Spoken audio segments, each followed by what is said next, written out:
Andy, my dude, have you heard of the magical website builder known as Squarespace? Ugh, not another Squarespace ad. I feel like every podcast is sponsored by them. Hey, don't knock it till you try it.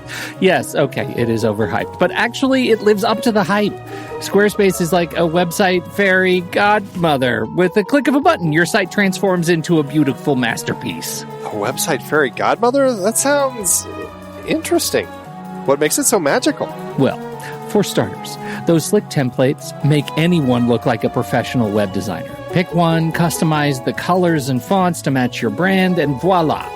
Plus, the drag-and-drop fluid engine is so easy, your grandma could build a site on Squarespace. Well, she did knit me a lovely scarf last Christmas. Maybe website design is next. Exactly. And when you're ready to sell your Nana's handmade scarves online, Squarespace has built-in e-commerce. Add a store with one click. Get flexible payment options. Then watch those sales roll in. And when she wants to teach others her steezy scarf skills, Squarespace's new courses feature is just the ticket. Nana can set up her curriculum and enrollments and payments in a snap and become the next e-knitting influencer. Oh, wow, you really sold me with the grandma angle. Sign me up for that free trial. Just go to thenextreel.com/Squarespace and transform your site into a beautiful Squarespace masterpiece. Well, thanks, Pete. Even though it's overhyped, Squarespace actually sounds perfect for Nana's site's needs. Appreciate the warning on the ads, though. I'll brace myself next time I listen to a podcast. Anytime. Let me know if you need any help getting that site up and running.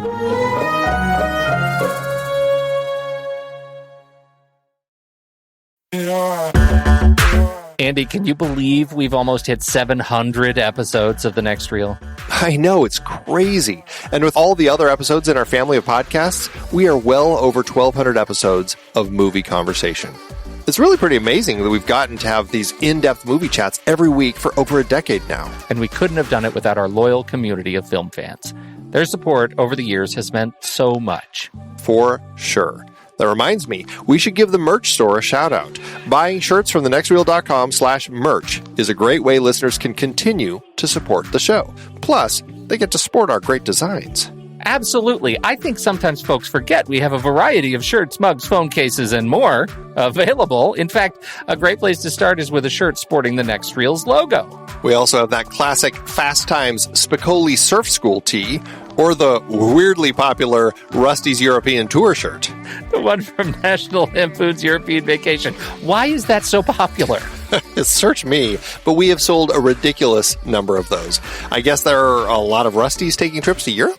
We're always adding new designs based on movies we've covered, like our brand new design for a streetcar named Desire, featuring a streetcar named Desire. So if you want to rep your love of TNR and films, head to thenextreel.com/merch. Every purchase helps us continue to have these weekly in-depth conversations. So visit thenextreel.com/merch today. And as always, thanks for listening and being a part of the Next Reel community. We've got lots more great movie chats coming your way.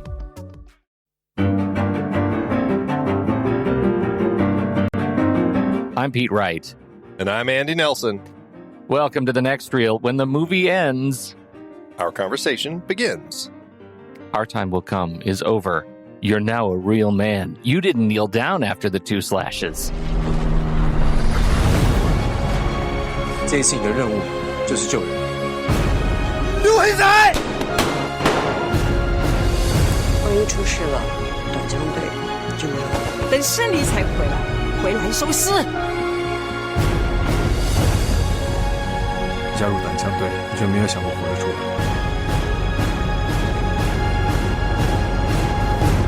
这里的很多事情，你永远不会明白的。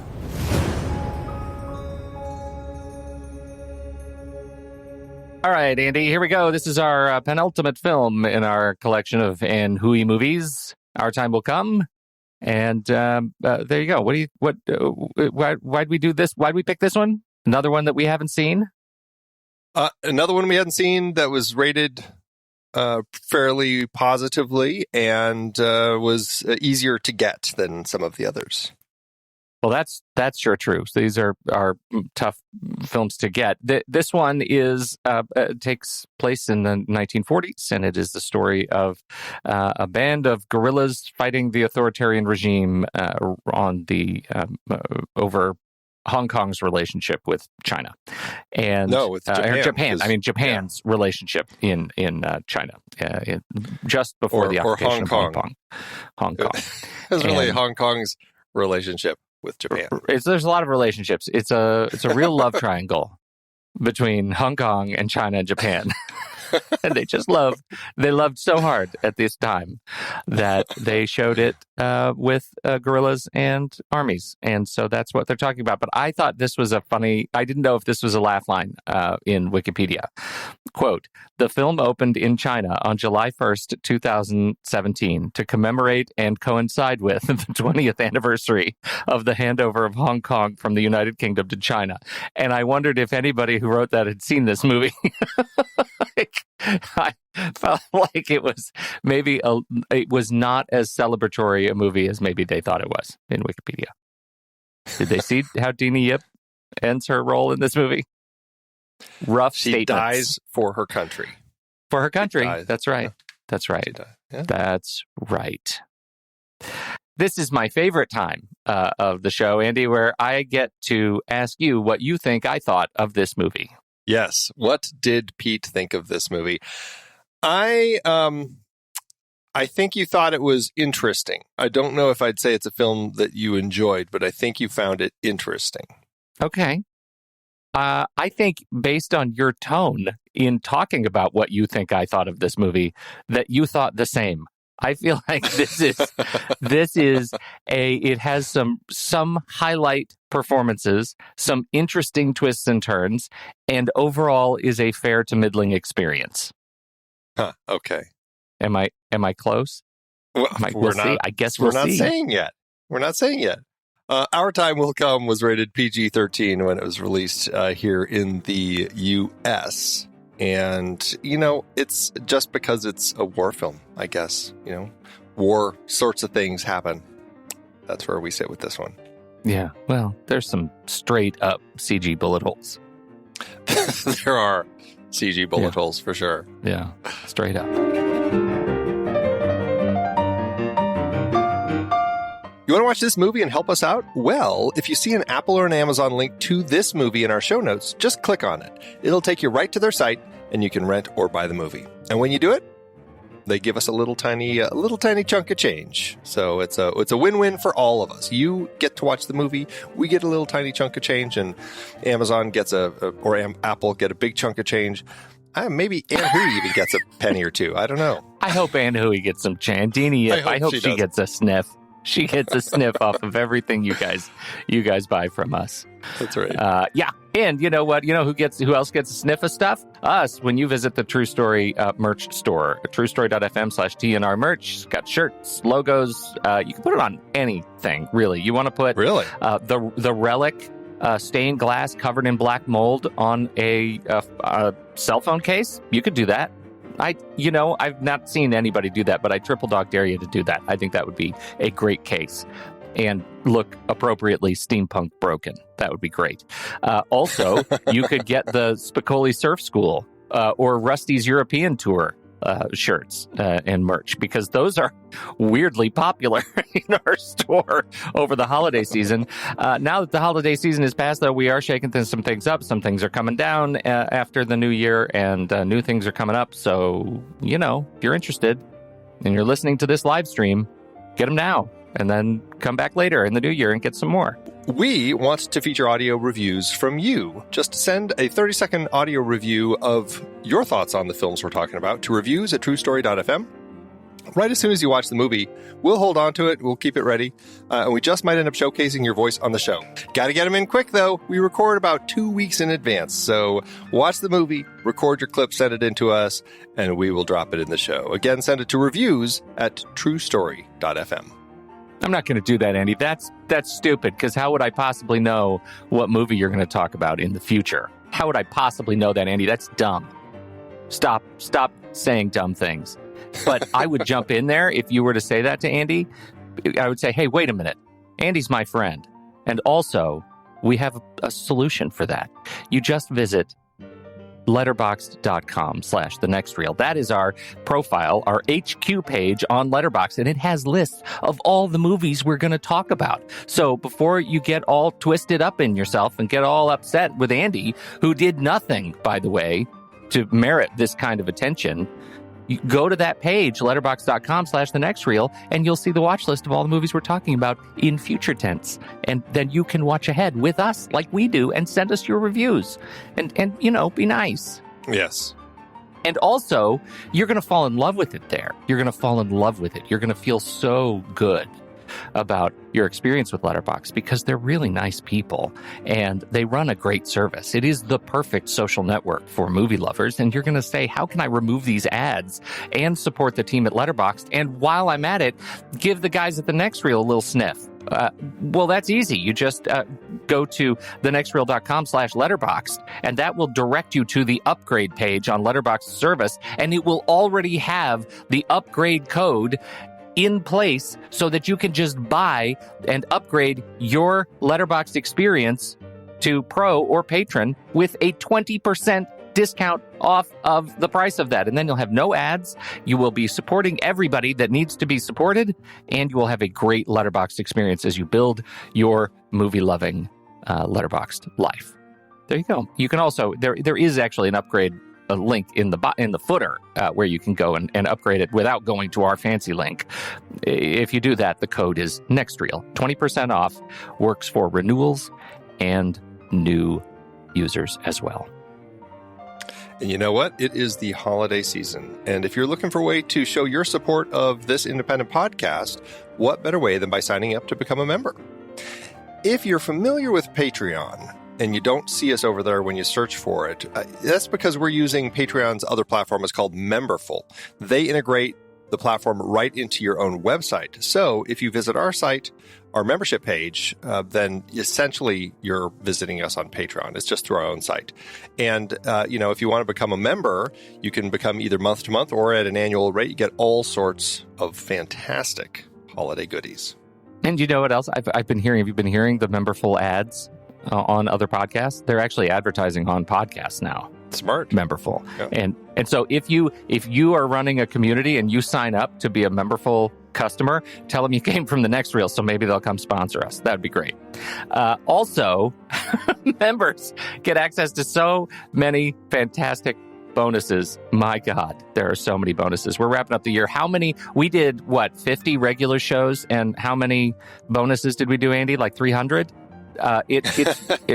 We put a lot of time into member shows that the rest of the world does not hear, and so that's what you get when you sign up and join to become a member here at The Next Reel. We sure hope you join the club.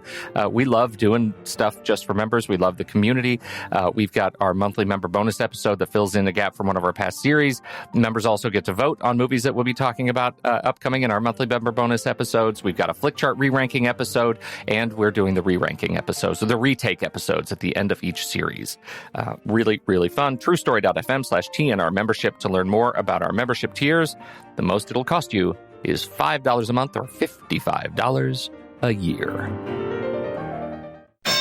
Welcome to the Man Cave. On this couch, wearing clothes made from recycled plastic. And I haven't showered since Thursday. Mandy Fabian. And on this couch, lover of all things Real Housewives and fart jokes. That was a good one. Oh, God. Mandy Kaplan. Each week, these best friends and polar opposites hunt down a movie, TV show, or trend. Whether it's Brene Brown or Little House on the Prairie. Or something good. Okay, that's unnecessary. And drag it back to the cave to duke it out. I'm just saying the Ingalls never break into song, and it needs Not it. everything has to be. Everything needs music. You think Schindler's List should be a choreography. musical. Everything would be better Oh, if everyone would it's the just worst. sing. It's the worst. dance. I should sing You're that. the worst.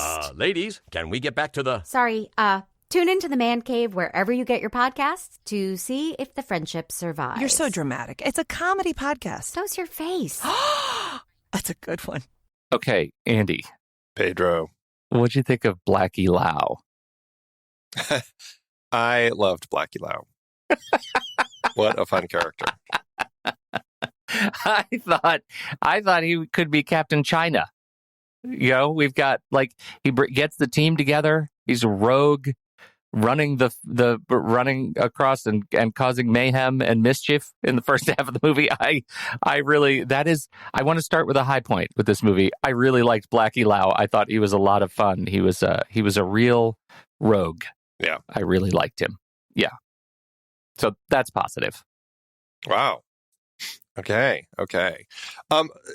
So before we dig in too much, I have to say what I found most interesting when I started this film is we're watching this movie and I'm a little confused when it starts. And I'm like, I just don't know enough. And I'm not sure what's happening. And it really made me realize how Eurocentric, all of the World War II history that I learned over the course of my life was.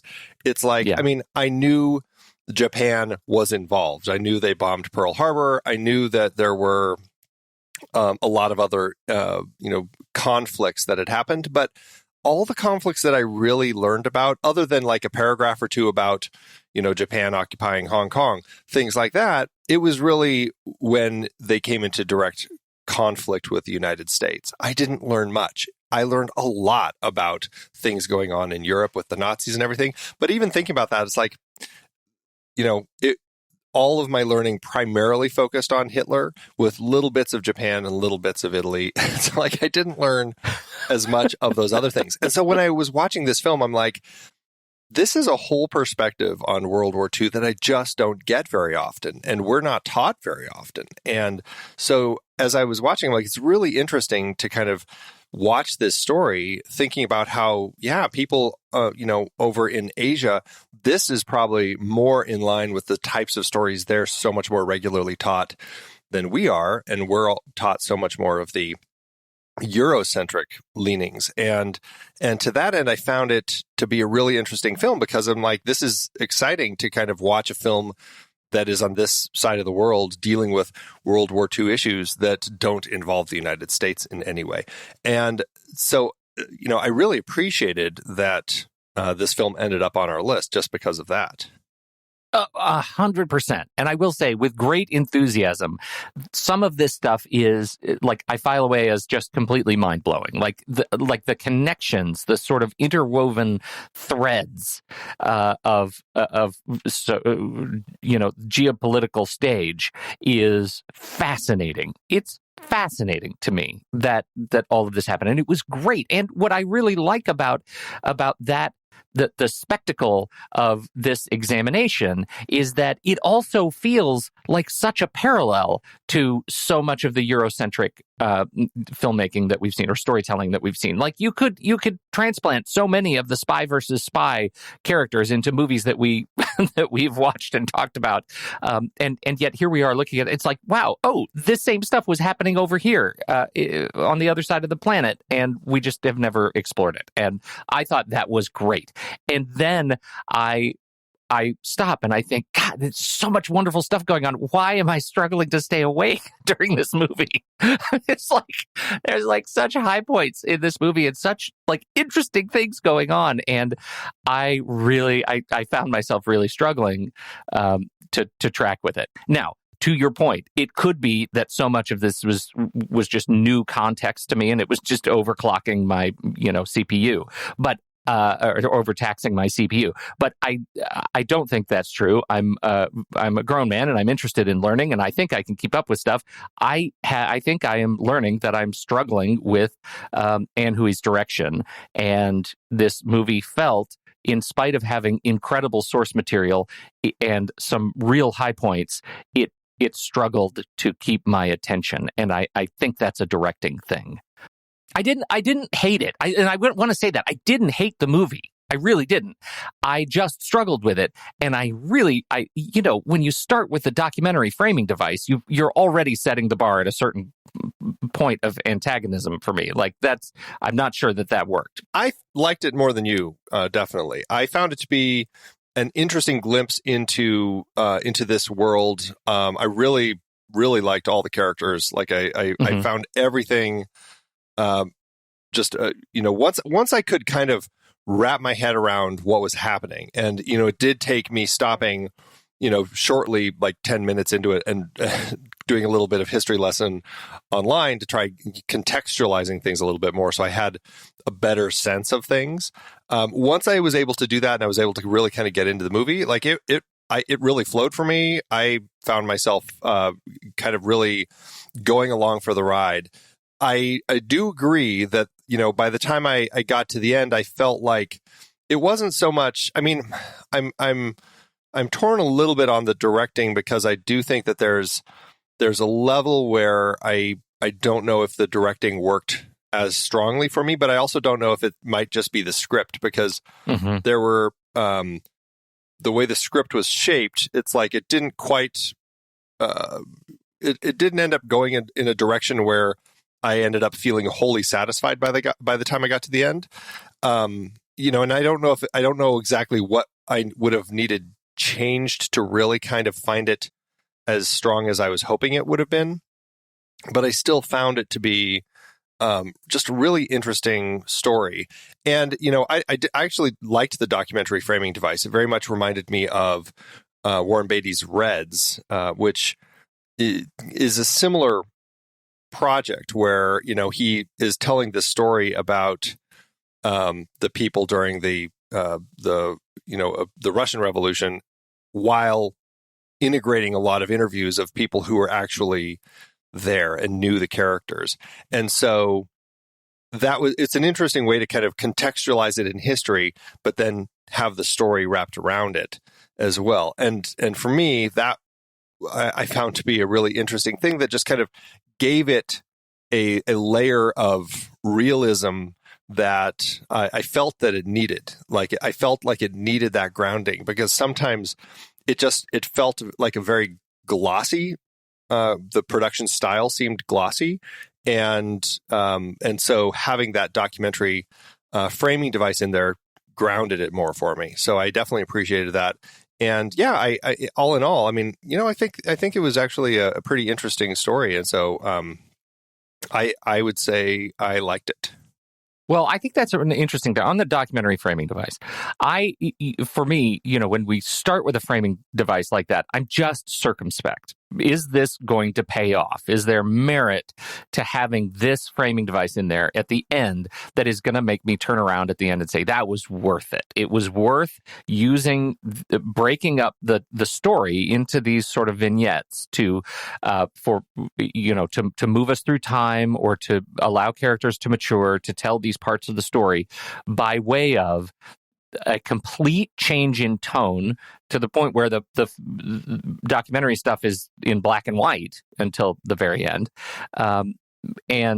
Will I feel resolved at the end? And it's touch and go for me on this. So I'm already skeptical going into it.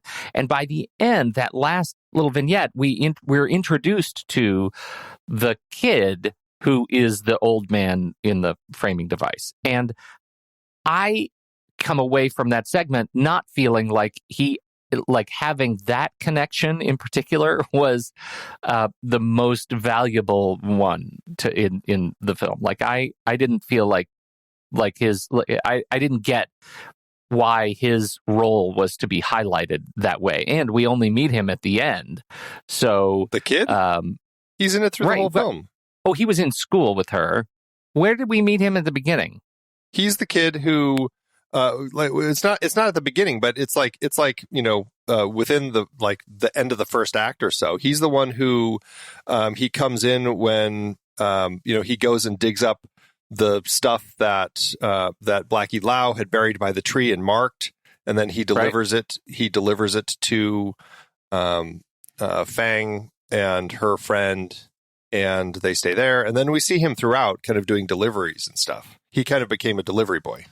That's the thing I remember was him getting the package under the tree, but I remember that as later in the film. I didn't remember that so early in the film. Oh no, it was within the first, I'd say toward about a half hour in or so.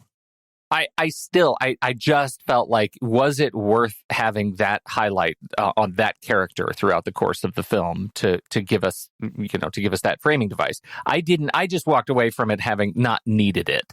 I do find, to counter my own point, is the final shot, like that final pan over Hong Kong from Hong Kong of the period to Hong Kong in 2017. I found that particular shot stunning, right? And there is something about using the old man and the kid and that framing device to bring us from the point of, war-torn countryside to today and this modern metropolis that is Hong Kong. I thought that was an interesting thread all the way through. And so I think there is probably a case to be made, if I'm not making it successfully, that his use in the film overall actually helps make that final shot more impactful. It was amazing to me, like just seeing it that first time. Yeah, I mean, I do think that there are elements within that documentary framing device that I questioned a little bit. Like, I really enjoyed hearing from him, and as I said, it helped ground the whole story for me. I felt like it seemed to slip a little bit when we kind of stepped back from the one-on-one interview with him, and then all of a sudden we're meeting him and all his friends, and we have Ann Hui in there also kind of actually directing or kind of having that documentary direction in that moment. And so, like, that's a moment that I was like, well, I don't know, like, what was that for? I wasn't sure if that helped or not. I kind of preferred just sticking with kind of the one-on-one, more personal thing. I guess it was just so that we could kind of build to that end where we see him go back out and hop in his taxi to get back to work, sort of thing. And, again, I'm not sure I needed that either. I'm a little torn on that element, but the actual conversation with him I really enjoyed. I'm actually curious why you're torn on that, because that actually was again that sort of transformation of, like, look at where this kid was a guerrilla in fighting in the countryside as a kid, and now he drives a cab, and there has to be impact there, right? And that sure. I felt like that transition to color, like that's the payoff. So was it? I feel like now you've made me actually a real advocate for it, and I don't care for your strategy there. No, it's more than anything. I think it's really the shot where we step back, and then it's just him talking with all of his buddies, because they weren't part of it, and I don't know if that was the point. That all these people are together, whichever side they were on, but now they're all working together. I don't know why we pulled back to that. I guess more than anything, it's that. Less of an issue with him driving in his cab at the end. Yeah. Okay. All right. Well, it does get to a point that I wanted to talk about, which is, how well this film captures the sort of grandeur of the story that I think Hui was attempting to tell here, right? Are we looking at a story that is, I was bouncing around between these words, like, does it feel historic, like giant and, sort of Dunkirk level scale, or does it feel historical? Is it a story that really just presents a historical fiction? It is a fiction, right? There's no Captain China. Is there, Blackie Lau? I started looking for this because it felt like maybe she's trying to tell a fictional story of true people, and I didn't find anything. I don't know. My sense was the way that they frame it all with the documentary made me feel like it was, based on kind of his story and everything. So I don't know. But was he an actor doing this? That I think is the thing that may highlight my ignorance. Wow, you're going down a road I hadn't even considered, and I guess that's an interesting element, that it just speaks to a side of us not being aware enough of this of these historical elements. Yeah, my impression was that it was real documentary footage. And Hui was in there doing real direction of this documentary scene, and this story was constructed on a real person. I don't know. I mean, yeah, that's kind of how I read the whole thing. Well, and because, if you look at just judging from the synopsis, right, set in the 1940s, the film tells the story of a legendary woman, Fang Gu, who is one of the key figures in the Japanese occupation of Hong Kong. And talks all about the resistance troops and the struggle. It is, that indicates to me that maybe there is some truth to this legendary woman, Fang Gu, and that we're telling essentially a fictionalized, historical true story as best we can. I don't know, though. I can't confirm it, and it's unclear to me. Yeah, I don't know if, we're the ones to kind of find the right information to say this is based on fact.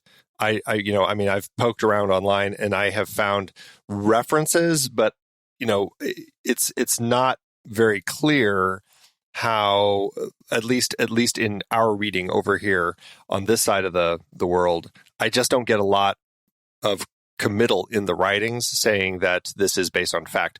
But what I do feel is based on fact are obviously a lot of the things that the story is about, as far as the revolutionaries in Hong Kong fighting fighting back against the Japanese to kind of protect the country and that part of China. And some characters are real, like Mao Dun in the first act, right? We meet the guerrillas, and they're all working together to free the intellectuals and the writers and get them to free China. And Mao Dun is one of our central characters. And Mao Dun was a real person, right? A real writer and journalist. And, so I think there is at least some sense of truth to this story. Yeah, I think so. So anyway, it goes back to I remember where I was. Does it feel historical, like it's telling a story of the time, and is doing its best to be sort of complete in that effort? Or does it feel histrionic, which is more like is it just kind of a melodrama of the experience of this war movie, which is also fine. There are some great war melodramas that are big and emotional and romantic, and does it capture that sort of sense and sensibility? And I think this movie is an example of bouncing between the three. I would say it is less like it. The poster makes me think it's a giant, big, old, grand war story, and it doesn't ultimately end up feeling like a giant, big, old, grand war story to me. But it bounces, it plays in that sort of playground. Generally, I just find that perhaps it's the lack of commitment to one of those that I struggle to maintain my energy around it. It's hard to say as far as historic versus historical. I mean, I don't think that we're necessarily seeing anything that's, quote, big enough to call it historic. That may be my naivete again with, kind of World War II and this side of the world. But I don't, even as I think about it, other than perhaps, that initial rescuing of the people, perhaps something like that would be like a historic rescue. I don't know. But I don't feel like there was anything other that was so large and specific over the course of the film that would register as historic. I did have a sense there was kind of a historical kind of story, just kind of about the revolutionaries and the way that they were working against Japan to save whoever they could, to get them out, and really just to kind of fight the occupation, with their spies and through all the different elements that they were doing. And so I found that there's kind of a historical element, but it does, to your point, and, one of the reasons that I think I connected with the characters so much is because, I think there is that historical drama element. I didn't find it melodramatic. I found it worked fairly well, and I enjoyed the way that these characters moved through this particular story. And I think that's a lot of times in these historical war stories, I think that is what you kind of want to have in them, because that's where you get connected to the characters and you're able to kind of really go along with the story. And if it's just a historical story, it ends up feeling very documentary. You don't end up having as much connection to the characters. And so to that end, I mean, I really genuinely like with Fong, like I felt very connected with her as a character, as somebody who's kind of taken this journey to become a revolutionary, and especially her mom, just loved her. Like those two, I found just incredibly captivating, and same thing with Blackie Lau. I really enjoyed watching the journey that they were going on as they were trying to, trying to get things working, and even her. Ex, who was working at the I can't remember what the name of the place is, the Kempe Tai, the Kempe Tai, the kind of the I don't know, it was what was that place? Kind of the prison, kind of, right? Well, it was the prison, but also, yeah, I mean, his boss seemed to be like a more of an essential part of the war effort than maybe he was leading on, right? And I don't know. It felt like Lee had maybe too much access to everything. I mean, that's the point. He was a double agent. He was working on behalf of Blackie Lau, as agent inside the Japanese headquarters. So, good for him, making lots of copies of stuff. Yeah. Swallowing so much paper. Everybody ate paper. That was cool. Yeah. And a lot of the workings, like I found so interesting to just kind of watch the workings. Like when he got the warning that they knew there was somebody inside, he dropped the note to that girl. It said, leave immediately. And she basically ate that paper and left. And it was I don't know. I found it so interesting to see how many chess pieces they had on the board and how they were very effectively kind of working all of them. So it was pretty engrossing. That's a great example, though, of a scene that I feel like is more historical versus histrionic, where I would have wanted it to be a little bit more dramatic, right? That escape, the intensity of that escape was like at a 4 the whole time. And I kind of wanted it, I needed it to get to be, closer to an 8. Like I wanted her to feel some legitimate threat. And I never felt legitimate threat for her walking down the hill, bowing kindly to the guards who were there, and then leaving. Well, and for me, I guess the scene for me was less about her escaping and more just about him as he was keeping his people safe, because that was not somebody we had known before. She just was there. Mm-hmm. If it was somebody who we had known and we had been following her, then yes, I agree with you. But as it is, I guess I didn't worry too much about it. The one place that I do definitely agree with you that I felt ended up really lacking the power, and because of that, it was a place where I really noticed and I questioned, is there something else Ann Hui could have done in this particular scene to really deliver? And it was when Fong goes back to, I don't remember. It was like a small village to find Blackie and talk to him about how his mother had been arrested. Mm-hmm. And he was there, kind of villagers were protecting him, feeding him, stitching his clothes, all of that. And, the two of them are talking, then all of a sudden someone comes in, the Japanese are here. And we see them, they help them get onto this path and start fleeing, only to find that there are some Japanese soldiers on the path. They shoot the two of them. And then all of a sudden, there's a whole stream of lights overhead on the slope of the hill above them, pointing down at them. Such a cool reveal. It was a great reveal. And then they flee by running down the hill, and then eventually falling because it's such a steep slope, and they tumble all the way down until they land in the stream below. And that was a scene that should have, for me, carried so much more kind of excitement and weight, and really been like a threat of, will they actually make it out of this thing? And it kind of turns into this slow-mo fall of them as they're rolling down the hill, with kind of the bullet, kind of the bullets zipping over them and stuff. And And I, Joe Hisaishi, who's, he's one of my 10 Js. I love his scores.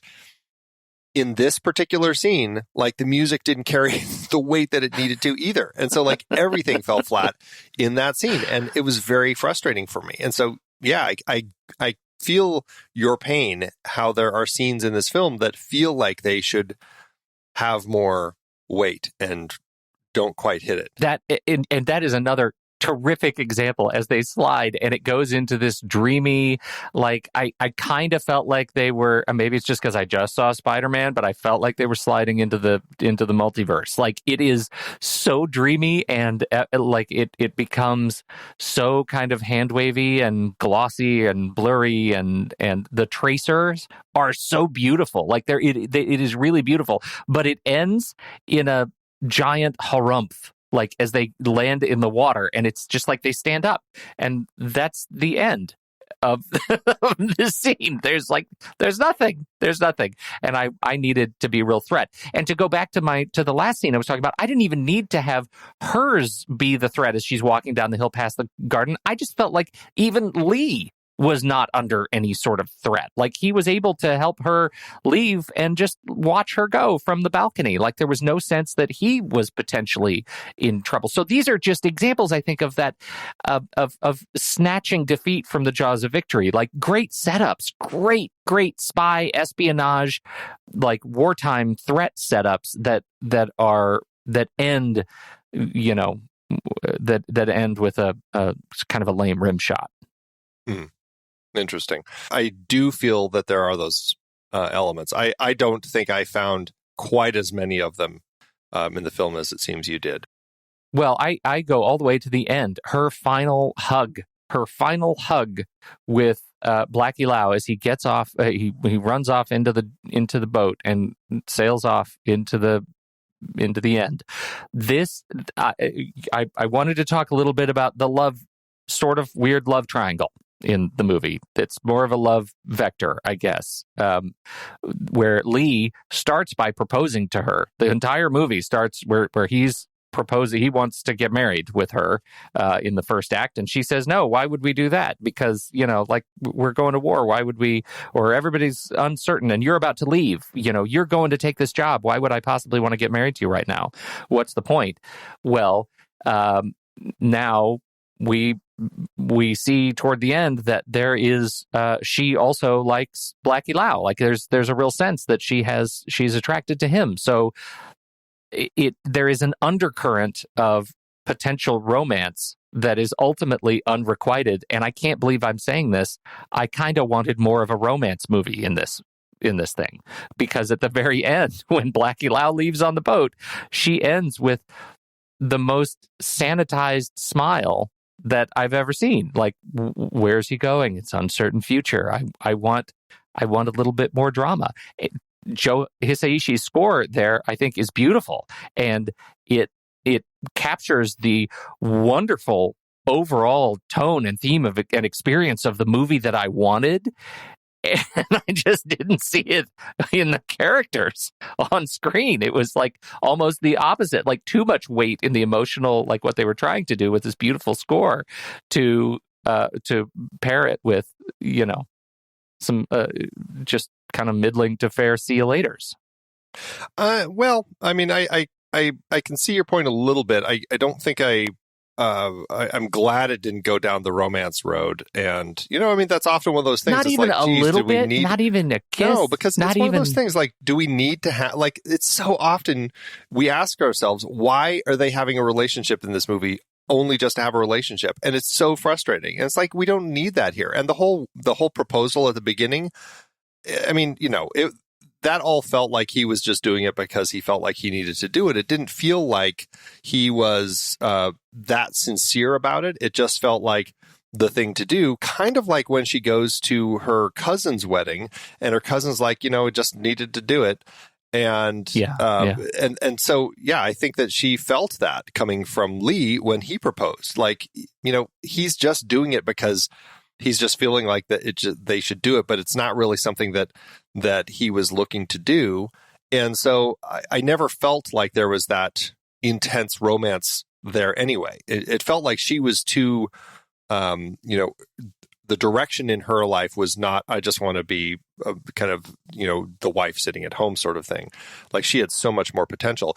And I think that there is a connection with Blackie, but I never read it as a romantic connection. I felt like, almost like he was this mentor that had brought her down this road. And at the end when they were parting, it was that acknowledgement that they might never have the opportunity to work together again. That might be it for them. Their time has come, and the war is going to be taking them in different directions, and that's it. And so I felt more like that, and never really felt like there was a romantic hint for them.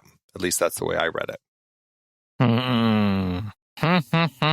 I felt like I'm sure I'm bringing some stereotypes to the movie, some tropiness to the movie, but because from the moment we're introduced to Blackie Lau in the opening sort of escape kerfuffle, and he kills that guy, stabbing him in the neck. That was cool. Yep. I felt like there was we begin the transformation of the school teacher to the spy, and these, what I characterize as sort of tiny twists of fate that turn the teachers and mothers into agents. In the case of Context, I think it was really special, and her introduction there felt like such a natural way to bring more weight to their relationship. I could totally imagine her kind of, being involved in that extreme situation and having an outlet that's very much Blackie Lau shaped.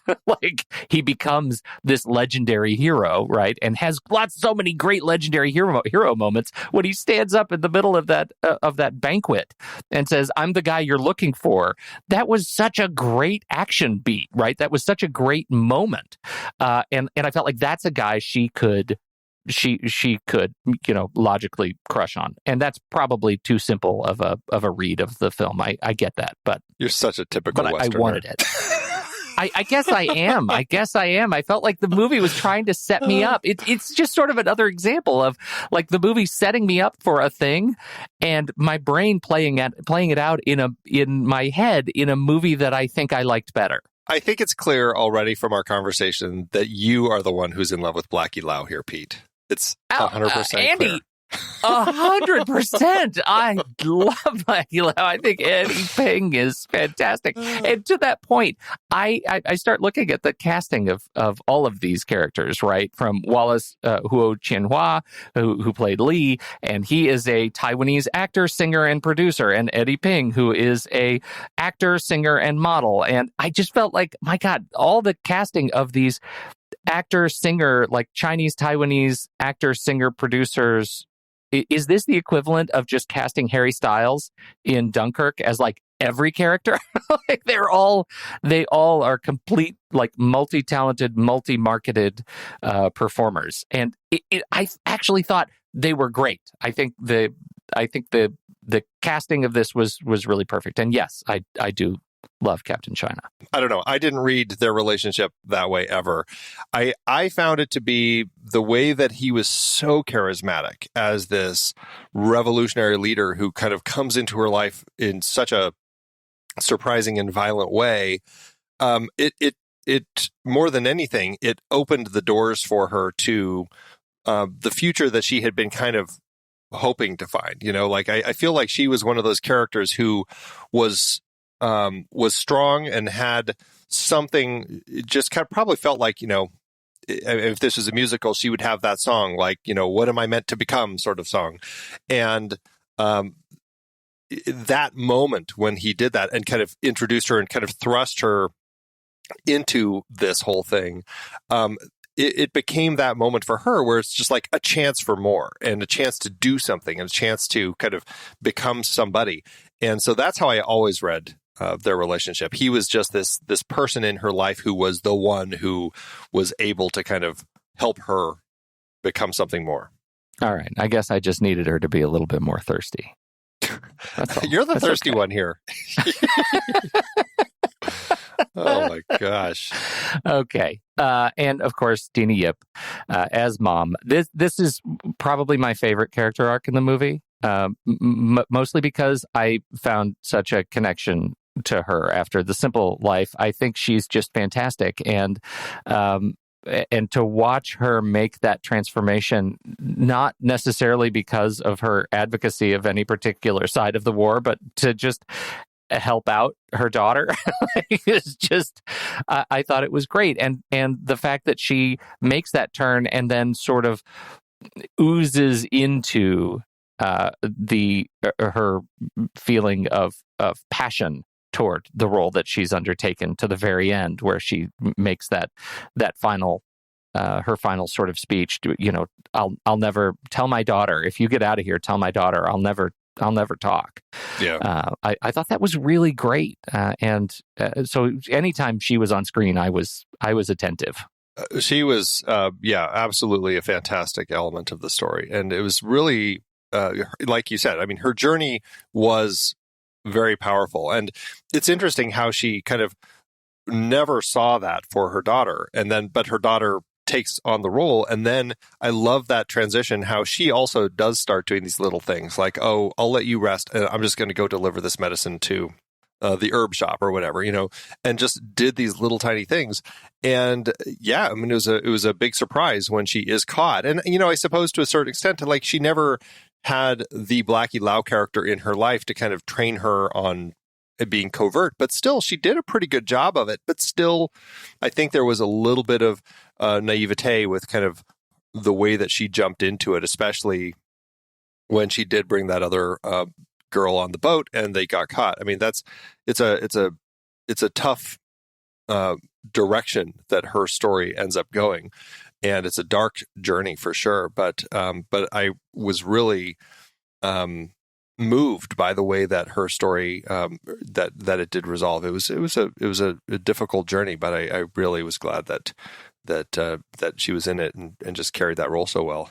Yeah, I think that would you naturally assume or figure out how to hide the roll of paper in the hem of your shirt? Like, would that be a thing that you could naturally do?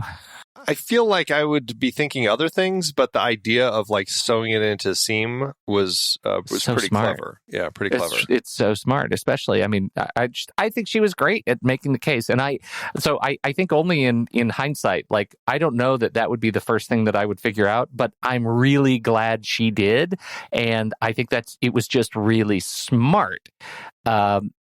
And the way it was portrayed never made me question it or take me out of my head in watching the movie. I was like, oh, that's really cool.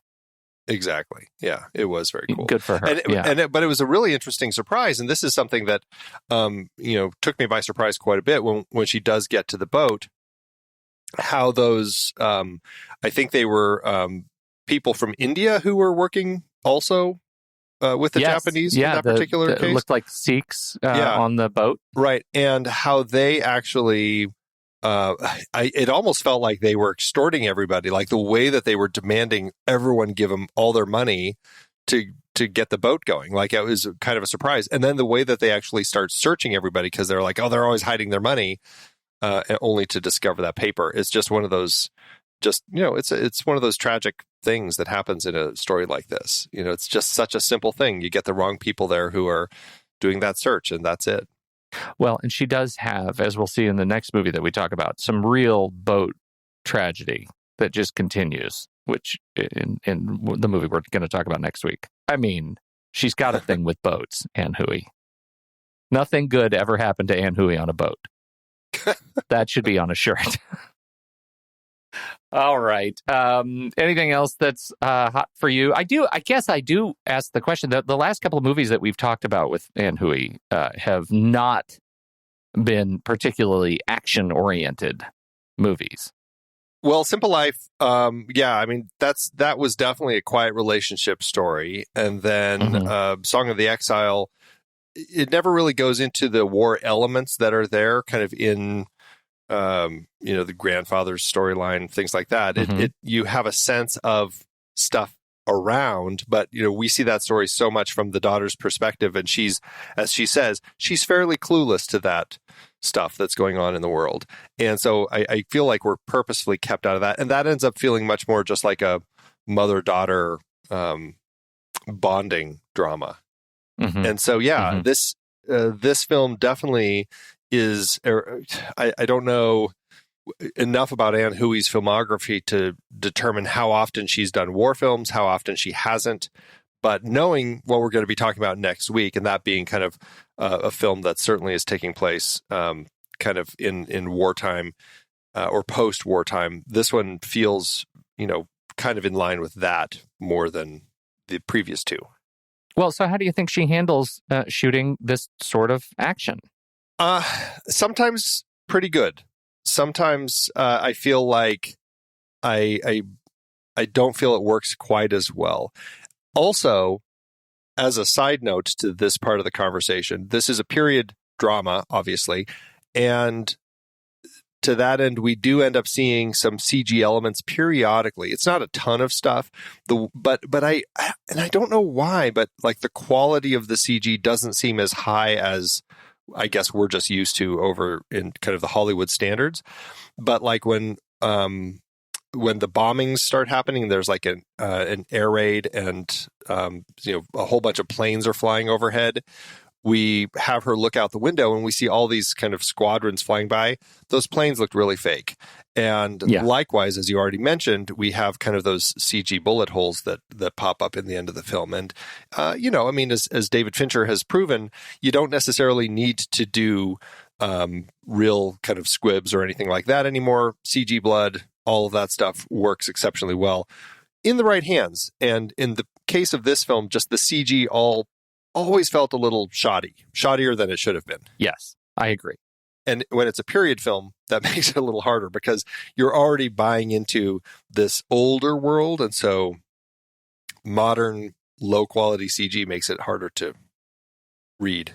Right. I absolutely agree with that. And still, we do have some moments of more intense action. Like you mentioned, the planes stand out, but we do have the bombing scene. We have the chase through the jungle scene. We have, we do have some straight up action beats. And I never quite got the feeling that this was sort of home plate or home base for her. It always felt just a little bit sideways.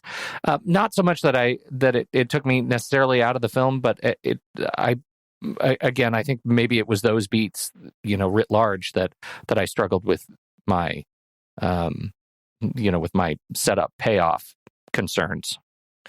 Well, and I mean, yeah, I think there is an element of certain directors, and, we've seen this plenty of times with films that are made over here in Hollywood, where it feels like a director who just doesn't quite have a handle on the scope of their picture, and it just seems a little too much for them to handle, and there are elements of that. And so those are the elements that I had a harder time with. I had an easier time when Hui was directing more of the character-focused stuff. Like that's the stuff that ended up working well for me.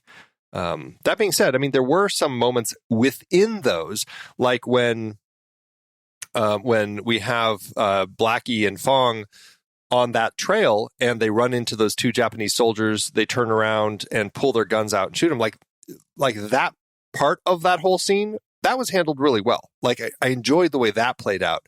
It's just the entire rest of it that just kind of fell apart for me. So there are some moments where she has some nice camera movement with the characters that kind of give us those beats that worked. But sometimes when it's larger, it just doesn't carry quite the weight that I am looking for. Yeah, I think so too. And some of those big hero moments worked really well, and she used the same kind of tropey stuff twice, which I thought was I shouldn't characterize it as tropey stuff, but I thought it was interesting. The whole hijack the narrative on the road. We've already talked about the jungle surprise when all of the guns come out and they're the soldiers in the trees. That is essentially a replay of our opening sequence when they meet the gang on the road and they say, "Hey, we need permission to pass through your lands, and we're just a few meager guys, but we're trying to negotiate." Well, we're not going to negotiate. Oh, surprise! All of our guys are up on the hill now, and so that's a thing that we kind of replaced. I actually like those two moments. I thought those were fun bits of action, kind of action loose comedy that I think played well, mostly in the hands of some incredibly charismatic actors, right? That they just, I think, pull it off. Yeah, right. Another moment that I really liked the way it played out, it was when Blackie and his team, I guess we'll call it, this is early in the film, when they're walking along the trail and they stop to take a break and they realize, oh, I was supposed to mark this tree back there. So Blackie runs off backwards to go mark the tree. Meanwhile, they go get some water from the stream, and there happens to be that guy there who turns out to be a spy and demands to see what they have wrapped up in this thing they're carrying, which is supposed to look like they're carrying a dead body so they can go bury it, but it's actually full of weapons. Turns into a big fight. Blackie comes in, all that sort of stuff. Like the way that whole thing played out, like I thought that was great. I thought the way that they had wrapped up the corpse that they had just killed to replace it with the weapons because they knew those troops were coming, like all of that worked really well for me. So there are moments that really are handled very well, and just there are bigger ones that sometimes just don't work. And like another one, I loved the relationship between Lee and his boss. Like that was, I never quite Colonel Yamaguchi. Yeah. Like that was an interesting relationship between the two of them. And like the story he had about like the slashes on the legs and all that. And I also just have to say, I did find it very interesting that at the end, like he lets Lee go because, as you said at the very beginning, he took the 2 slashes and didn't fall to his knees. As soon as he walks out the door, though, because he says, I'll set you free, you hear the gunfire. And you know that there were people waiting outside to kill him.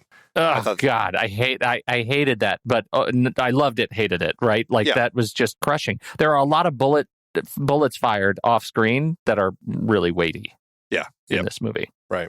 Oh, geez, like when they killed the dog? Like when you hear those 2 bullet shots and then it's just like the yipping of the dog and whining. And it's just like, oh, my God, somebody put it out of his misery. Oh, I didn't care for that. That was tough. Tough. Yeah.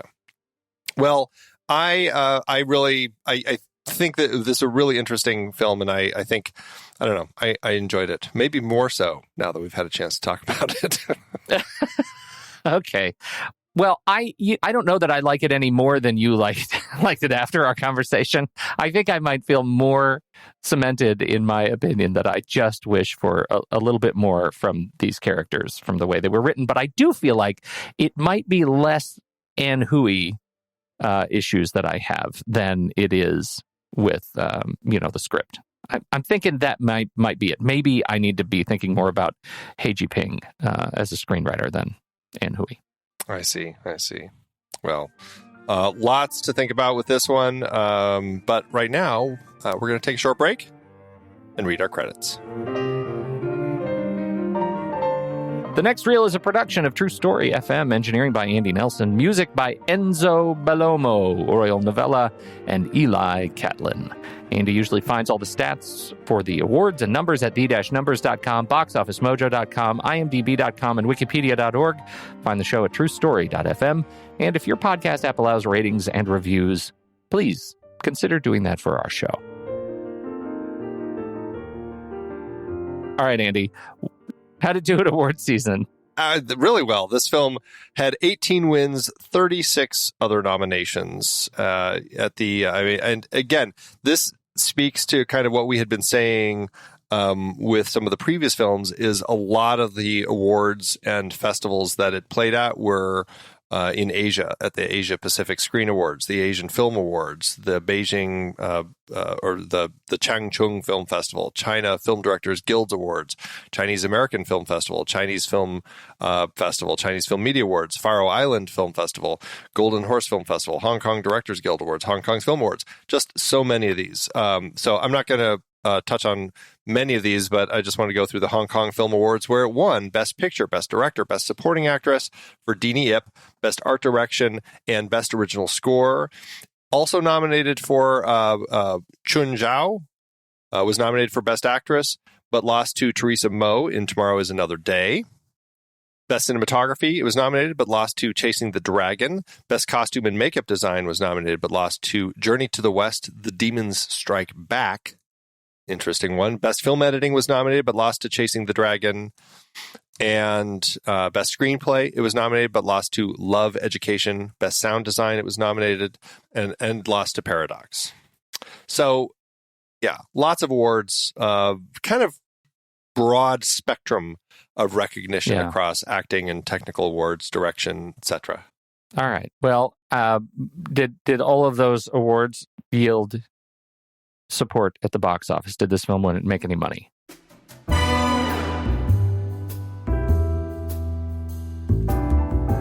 This is a tough series, these Ann Hui films, I tell you.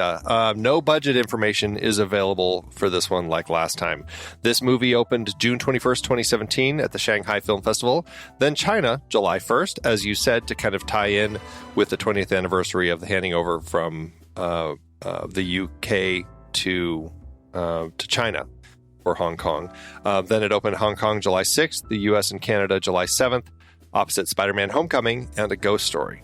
This only played for 4 weeks in the States, never really gaining much traction.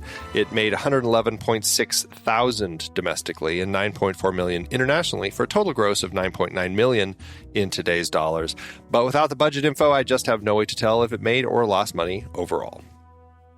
All right. Well, I feel like I didn't hate this movie. There is a lot to like and appreciate about this movie, and I still walked away feeling like I wanted a little bit more. Yeah, I definitely, if anything that I got from this, it's that I really would like to see more stories of World War II kind of on this side of the world that, again, aren't necessarily U.S. focused. I think it's interesting to kind of get more perspective of what's going on over here. So, I'm right there with you.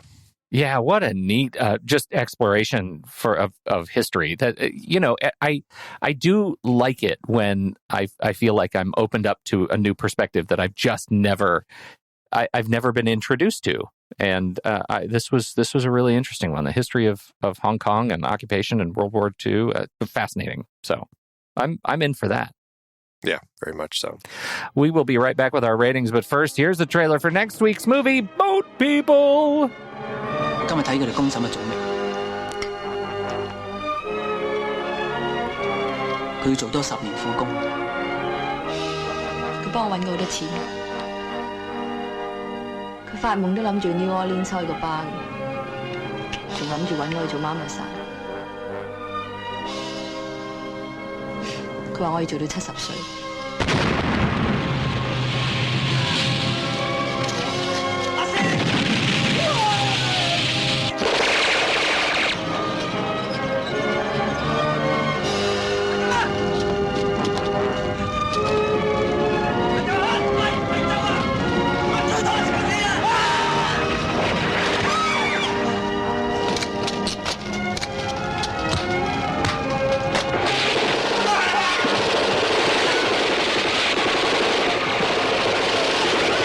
俾翻夫人，話佢聽，我要翻去掘地裏，用唔着噶啦，而且唔夠，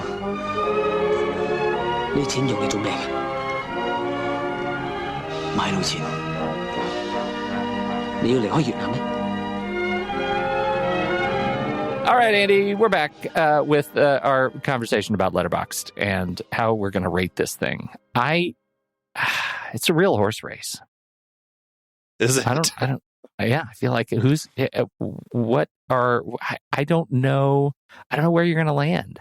I feel like after our conversation, there are quibbles. You have quibbles, but are you going to be like 4-star with quibbles or 3.5 stars? I think I'll split the difference and say you're going to land at 3.5 stars.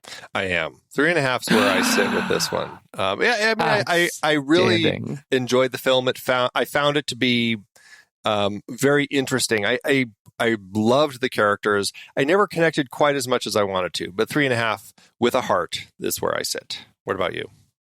I don't love it as much as you. Obviously, I think I probably came into this this conversation at 2.5 stars, and that is where I'm going to leave it. 2.5 stars, right down the middle. But for you, I'm going to give it a heart.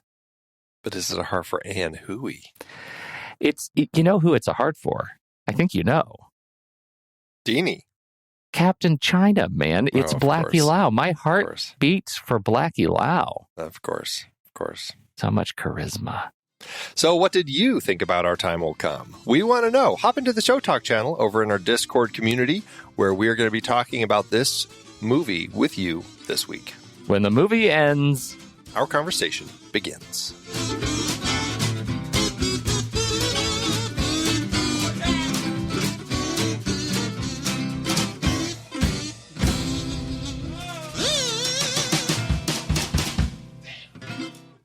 You know, we didn't. One of the things that came out, Sophie watched the movie with me, and she was really confused the whole time because she could understand it. And when, you know, she understands a movie, it's in Mandarin, and this was a Hong Kong movie and very much should have been in Cantonese. And there were some real cases of dubbing issues. I think some of the characters were speaking Cantonese to one another and some were speaking Mandarin, and it was a little bit confusing on that front. But one of the low-end reviews brings that whole point up and says, I went to Wikipedia to look the film up. Turns out Our Time Has Come was made to celebrate the 20th anniversary of Hong Kong's return to the PRC. Now everything makes sense. The movie is made to appeal to Chinese, not Hong Kong audiences, and more importantly, to the Communist Party. It's a propaganda film. It's also worth noting that the East River Guerrilla is a communist fighting force instead of a nationalist force, because the Chinese Nationalist Party was the leading faction that fought Imperial Japan during World War II. That is, in 2019, a World War II movie retelling an incredible military feat of defense against the unrelenting Japanese was barred from release, particularly because the soldiers performing the feats were nationalists, even though anti-Japanese flavored nationalism is always a safe choice in the Chinese film industry. I think that's an interesting angle. Yeah. And again, truly highlights my ignorance in the, my surface understanding of what's going on.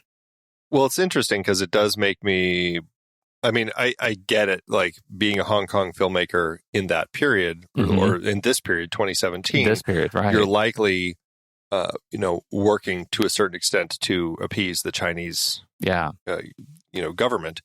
And so Ann Hui probably is, walking the line between doing films she wants and doing films that, that they're going to pay a lot of money for.